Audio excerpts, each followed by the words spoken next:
The Democrats are getting killed on the shutdown because we're closing up programs that are Democrat programs that we were opposed to.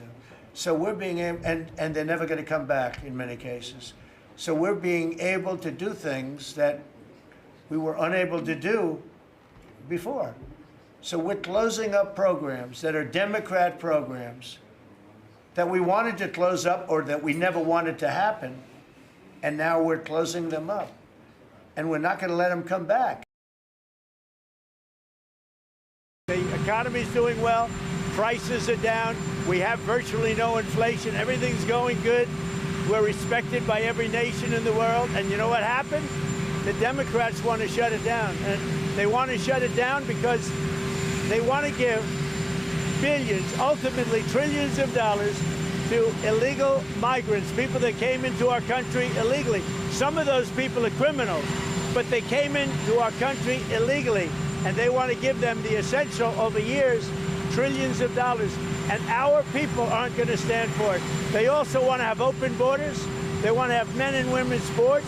They want to have transgender for everybody. These people are crazy, the Democrats.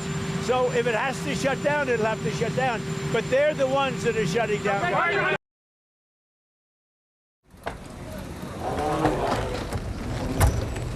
The sounds of any airport are similar, but some things you hear at other airports you won't hear in Denver. Hi, I'm Christine Ohm, the United States Secretary of Homeland Security. At least a half dozen airports across the country are now refusing to air this video from the Department of Homeland Security at TSA checkpoints. However, Democrats in Congress refuse to fund the federal government. It's not airing in Denver because DIA doesn't have TVs at security that do anything other than display basic information without audio. It's very partisan, and I think it violates the Hatch Act. The Denver airport doesn't have to make a choice on whether to air it, but the second largest airport in Colorado isn't showing it either.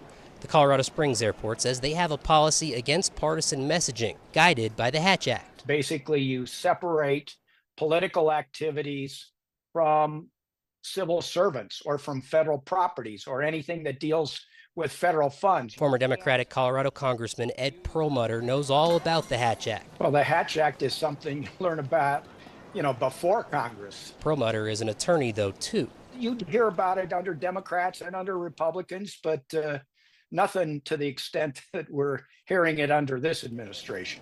The Hatch Act became law in 1939 in response to concerns federal employees were coerced and threatened with termination if they didn't support certain candidates. No sound on this TV means no allegations of violating the Hatch Act. And Perlmutter says it shouldn't be a hard choice to make. It's Democrats did this, it's Democrats' fault, so it is a very partisan statement.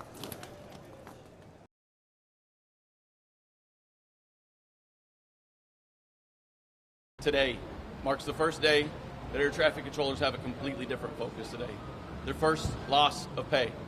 Air traffic controllers are out moving over 45,000 flights today. 3 million passengers, tons of cargo that keeps America moving. And their focus is now on when they'll receive pay again. And this introduces a new risk to aviation. Air traffic controllers are supposed to mitigate risk.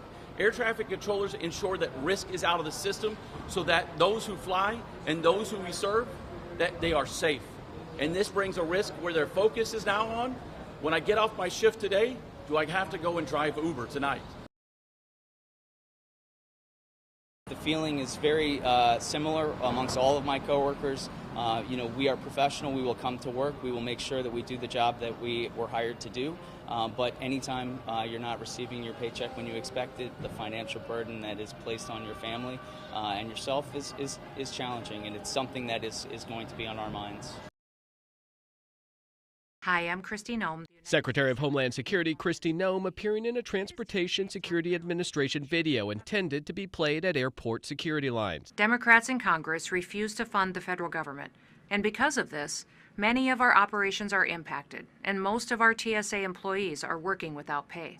Multiple U.S. airports now refusing to play the video, citing the political nature of the message. With the shutdown in its second week, the blame game on full display.